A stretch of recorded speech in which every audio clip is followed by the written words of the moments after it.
Most of the time, when a revolutionary car comes along, you know it. It has a singular look or a piece of technology inside that makes you sit up and take notice. BMW, well, they know how to make those cars. They made the i3 and the i8. Those cars just shout, "Look at me, I'm important." This car, the 2 Series Gran Coupe, isn't like that, but that doesn't mean there's not a revolution under the skin. Hop in with me and I'll explain what I mean. You've probably heard us raving about BMW's other 2 Series, the Coupe, particularly the M2 Competition, which is a spectacularly enjoyable sports car. Despite being known by the same numeric designation, this 2 Series is from a whole nother part of the family tree.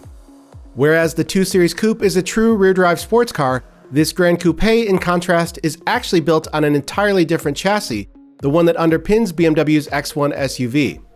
That's right, after decades of touting rear-wheel drive performance, this too is the first BMW sedan to be based on a front-wheel drive chassis.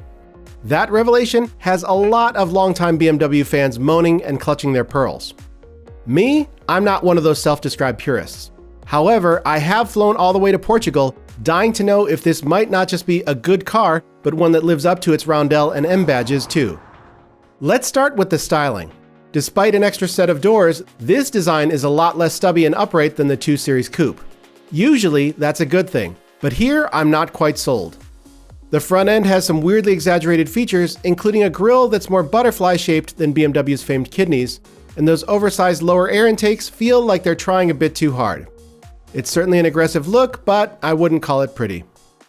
Most BMW Gran Coupe models have long-legged good looks with fast rooflines and stretched-out profiles.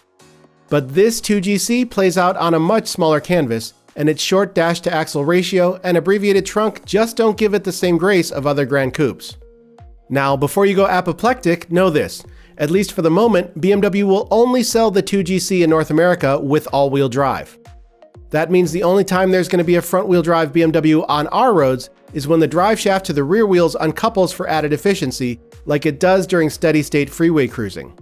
And with its 2-liter Turbo 4 tuned for 301 horsepower and 332 pound-feet of torque in this kitted-out M235i, there's plenty of muscle.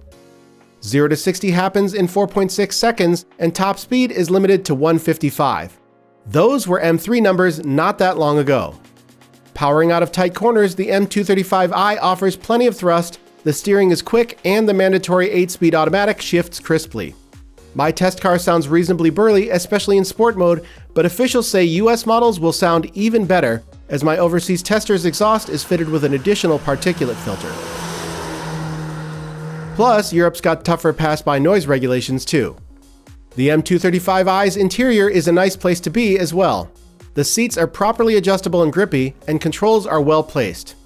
I don't have my measuring tape handy, but it feels roomier than its Mercedes CLA and A-Class rivals, especially in the back.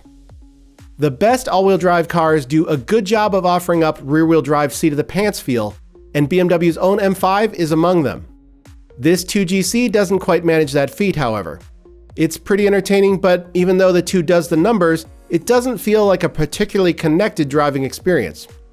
And despite the torsion limited slip differential, the chassis doesn't feel as adjustable with your right foot as you might want.